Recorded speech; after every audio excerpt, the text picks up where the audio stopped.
They say I might as well face the truth, that I'm just too long in the tooth. So I'm an OAP and we mean, but I've not yet quite got to see. I may be over the hill now that I have retired, fading away, but I'm not yet expired. Clapped out, run down, too old to save, 1 foot in the grave.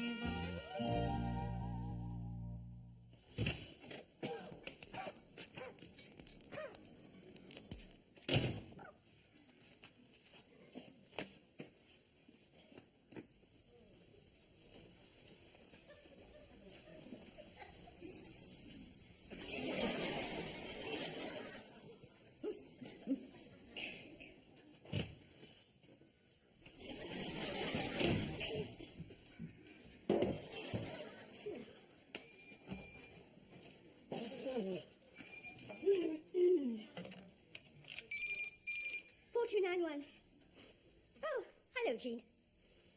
No, just out the back. Putting Victor's spaghetti vongole through the incinerator. No, we've tried putting it in the bin. The dustman won't touch it. Not after last Monday's episode with the lobster curry. Said it clogged up their crusher for a week. Oh, not the effect it had on me, I can tell you. Oh, hideous, Jean. Ever since he bought this seafood cookery book, every mealtime's been like a Quatermass experiment. Clams exploding in the microwave, God knows what. Oh, God, no. I've got to stop it now, don't you worry about that. They won't be trying any more of this. Anyway, did you get my... Oh, lovely.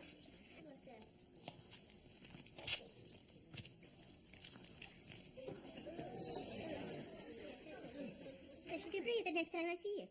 Thanks very much, Jean. Bye.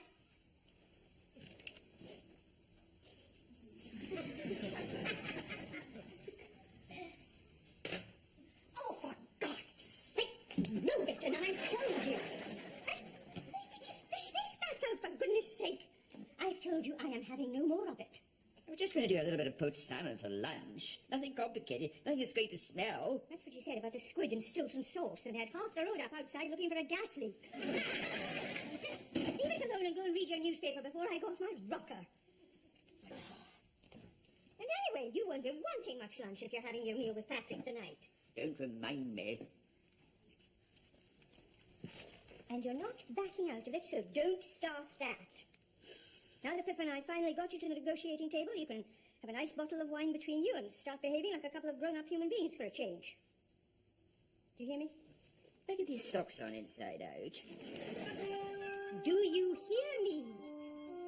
Yes.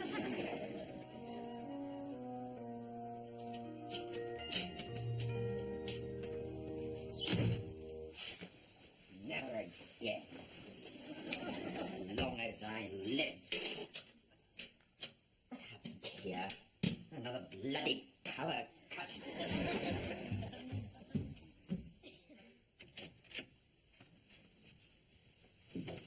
Before you even ask how it went, I do not want to talk about it.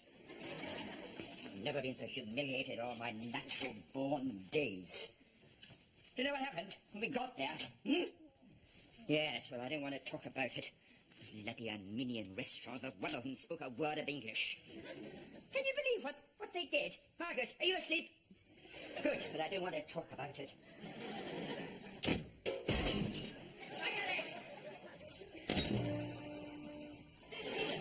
Look, I've said I'm sorry.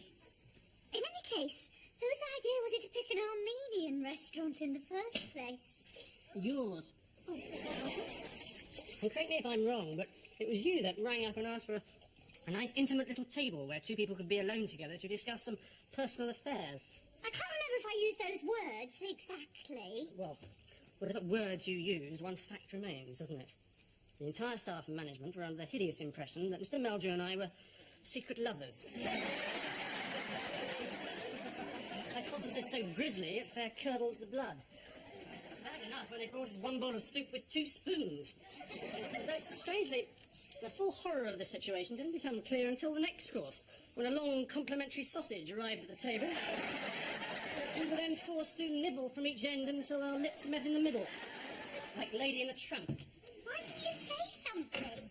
I'm afraid nothing we attempted to say was largely academic once the gypsy violinist started serenading us with Armenian love songs.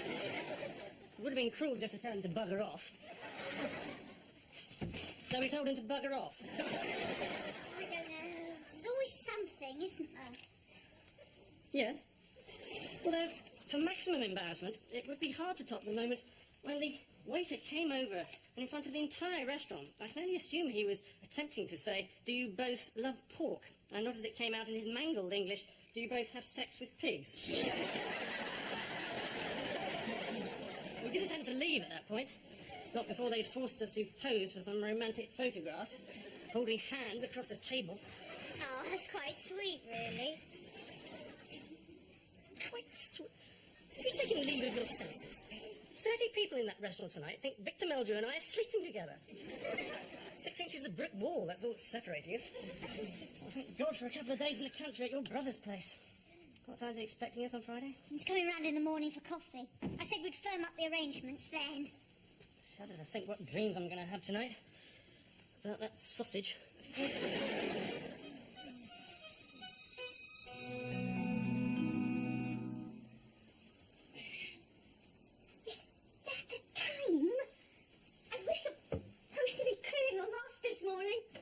Forgotten.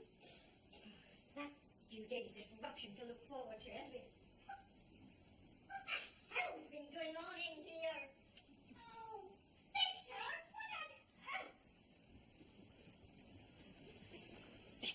What is it? When you washed your face in the dark last night, you opened one of those new little packets of soap in the bathroom cupboard, did you? Yes, why? Wrong. You opened a new little packet of Tesco's toilet flush. And it's all over the towel and the face flannel and the pillow and... Oh, get up! Look what you've done! I'm sorry about that. What are you rushing about for anyway, like a bat out of hell? Because it's 9:30 nearly, and they're coming to start the loft conversion at 12. That cranky couple of yours, the McKendrick brothers, that... if they bother to turn up this time... They'll turn up. They're generally very reliable. I don't know what you've got against the pair of them anyway. One of them's gone deaf from a pneumatic drill, and the other one has an extremely weird sense of humour. I think he's very funny. You would. Okay, go ahead. Is that everything then? No more of Ronnie and Mildred's Christmas presents up there, are there? I can see. I wondered where you'd got it, you. Remember this? I found in the car boot sale, so I was going to try and get it working again and never got round to it. As usual. Oh, I'd better look lively. They said I could have the morning off, but I don't want to push my luck. Oh, that's good timing.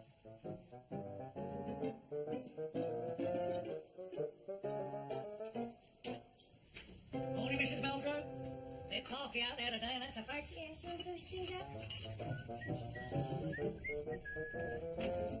Morning. How you doing? We're a little bit earlier than we said. Yes, I think we're just about finished up there now. Say again? I think we're just about finished up there now. Right you are. Time to make way for the professionals, eh? How are we doing on that lighting source? You nearly there, or am I going to have to eat a bag of carrots? Coming up any second. Hang on. There may be teardrops ahead, but while the moonlight and roses and love and romance. Ah! Oh, shit! Oh, my God! What happened? Oh, it just slipped! Oh, went right through! Oh, God! Can you pull it out or anything? I don't know. I'll try, but... Oh, yeah, there we are. How'd you go that time, didn't I, eh? Hey, should have seen your face. I thought you were going to have a seizure. You know, we'll soon have to make a decision on that paintwork. I know. I think we've marked up our choice in that colour chart out there. Oh, right. I put some fresh coffee on, by the way. Where is it? It's in the jug, freshly brewed. Champion. You want me to pour you one out while I'm at it? If you would. Did you want it white?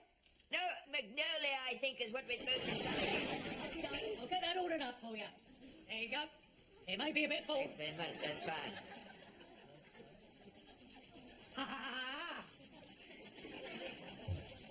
I'm off then. You're not going to start barbecuing a sperm whale or anything today, I trust? You know, I've got plenty to occupy myself, thank you very much.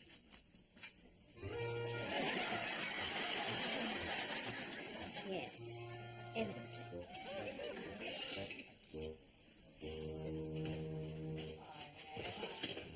Ah, that's about it for today, Mrs. Mildred. See you same time tomorrow. Yes, right! And I can't believe that in my sleep. Oh,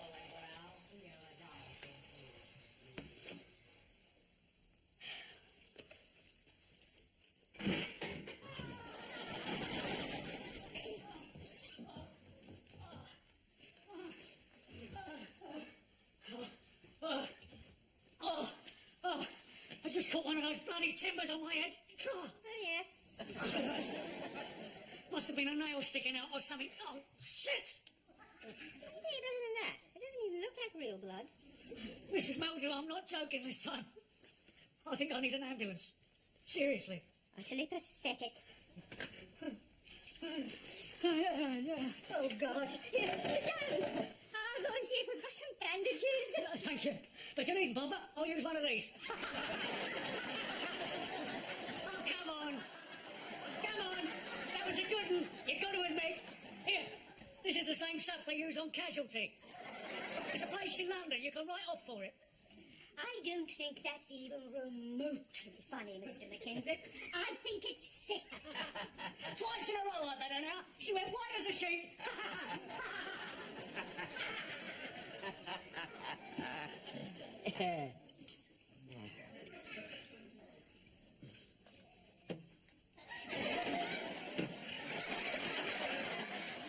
Turning into bloody Harry Worth now. What's wrong with you?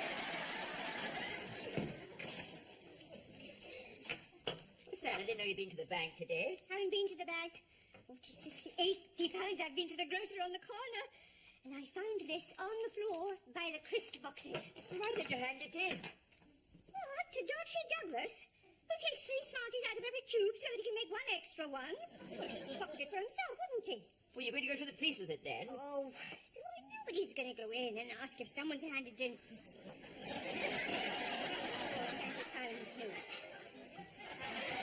Well, you can't just keep it. Why not?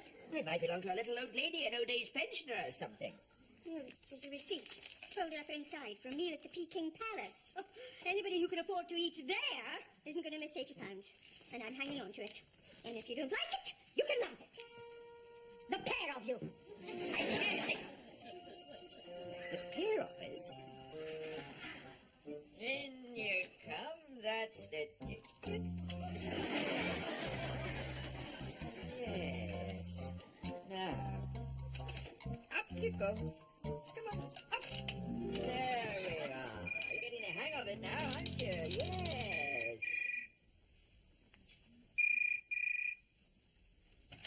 Put 291. Oh, hang on a sec.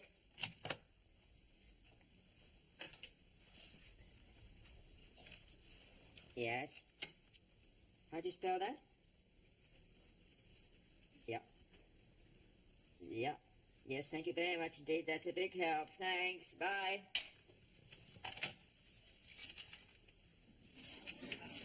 Would you prefer it if I slept in the spare room tonight?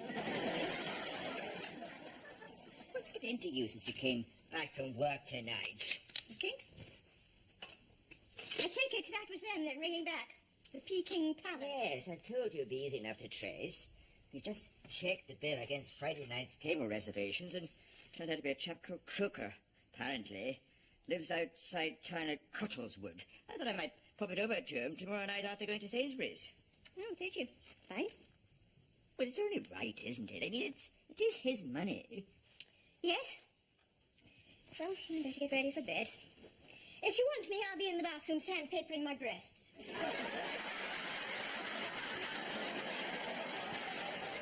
And the flooring. It's not for letting out a coffin, Mr. Mildred. We got most of it down now, then we'll make a start on your rendering. I got to go for few hours, sir. If I'm not back... Where are they? Don't say they're not in here because they're parked outside. Yes, you! You boat-eyed layabouts!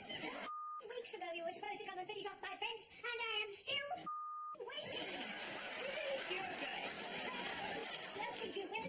If you had that fence up on time, they wouldn't have come through with that football from next door and had his beak off! Oh, you think that's funny, do you? I'll show you how funny it is. Excuse me, this is my house, or you're fighting. I don't see why I... Don't lose your temper. You'll only do something you'll regret. Be cautious like that. That's all right. Don't do anything silly out there. Don't do anything hasty, Mrs. Stewart. Mrs. Stewart. Excuse me. I'm sorry about your vehicle. Mrs. Stewart, put that plate down.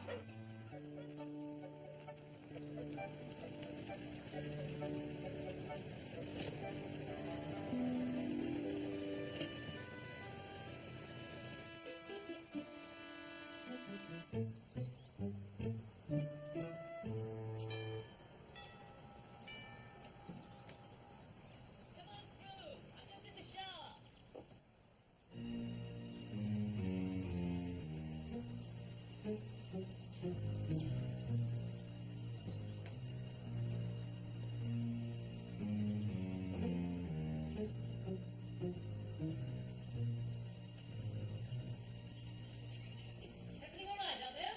Yes! Masses of room in that garage now, since you had it done. How are you, darling?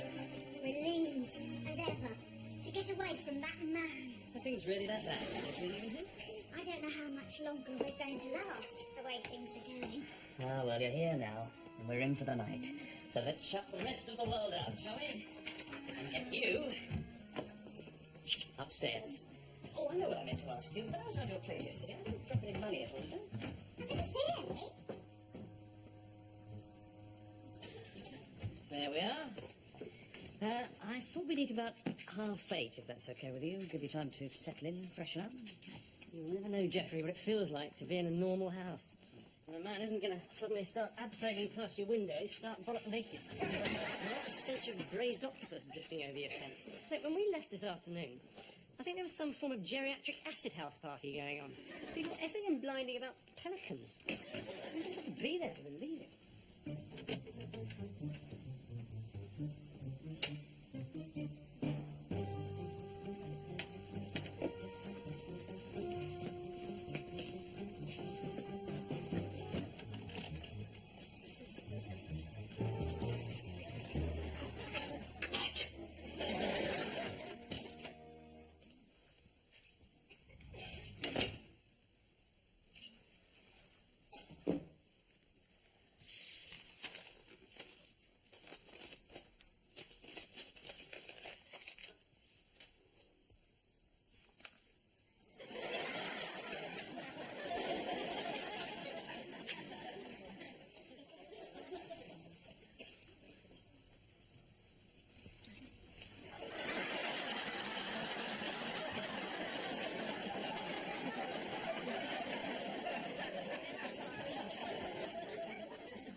Stay there all night for all I care. But I've just about had enough of it. What's it supposed to be this time? Massive concussion of some kind? Good. I hope it's knocked some bloody sense into your head.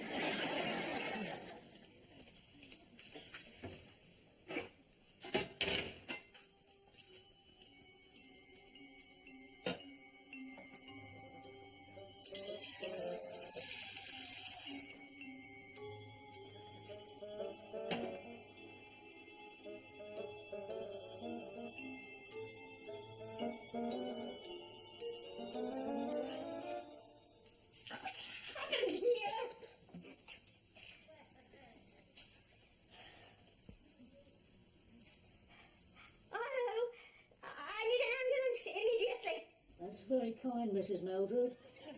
Oh, we got a van outside. Hurry up to me, I think. You've got to do better than that, I'm afraid. Get out of here! Careful Has he been at it again? Somehow, I don't think she appreciates the humour, Lawrence. See you at 9, Mrs. Meldrew. Oh, and be careful with that hatch. We've had to counterweight the steps with a bag of plaster, just until tomorrow, OK? Yes, goodbye.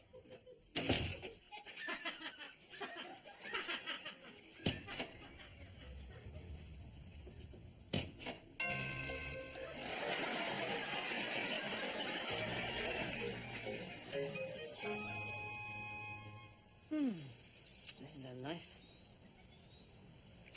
Fancy a beer or something? Oh, bring me a small Campari.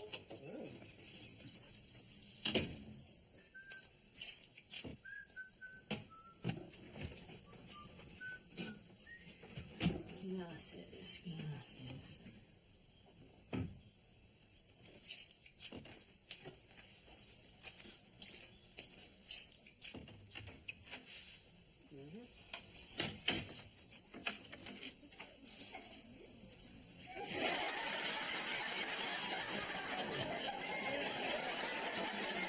What are you doing here?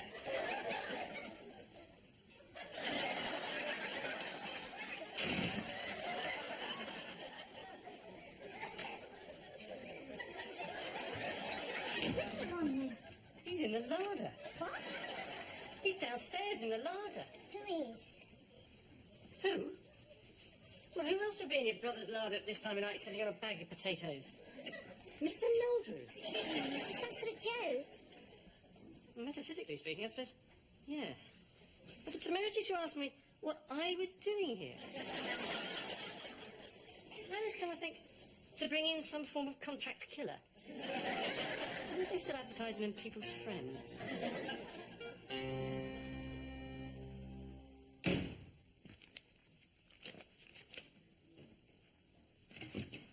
God almighty. You know, it only belonged to her bloody brother next door. I thought she'd gone there for a dirty weekend. I hid in the bloody cupboard. Talk about total laughing stock. You'll excuse me if I now get seriously and horribly drunk.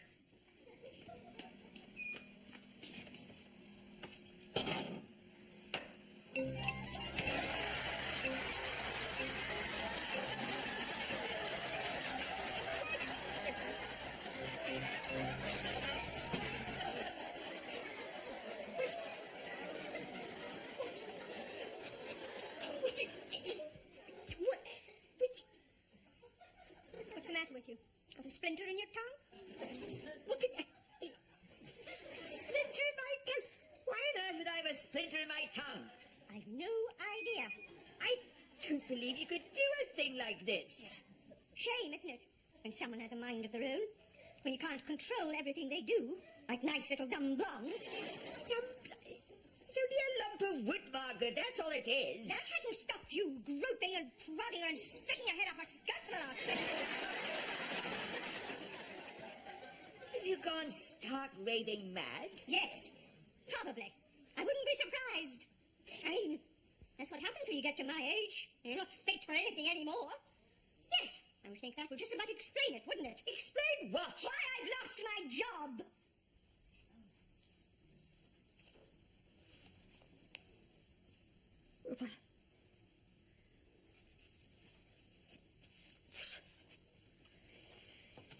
When did this happen? Yesterday, Mr. Farmer came in. Said they were closing the shop. Business wasn't there anymore, and that was it. Said as from 5 o'clock yesterday afternoon, we needn't bother coming in anymore. All the flowers that were left over, they were just going to send up the hospital. That's why you wanted to keep the money. Why didn't you say? Well, I couldn't. I didn't. The thought of what's going to happen to me now, what I'm going to turn into. What are you going to turn into? You.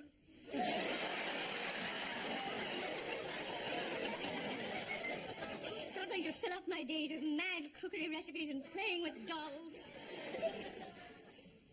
I was frightened. I'm sorry. Oh, I'm sorry. Oh, what happened to your idea about getting drunk? Yes, right. I'll go and pour us 2 large ones. If you don't mind, I'll just pop upstairs and see how they've done today. Oh, Victor! If you're opening up that hatch, he says be careful, because there isn't a bag of plaster inside.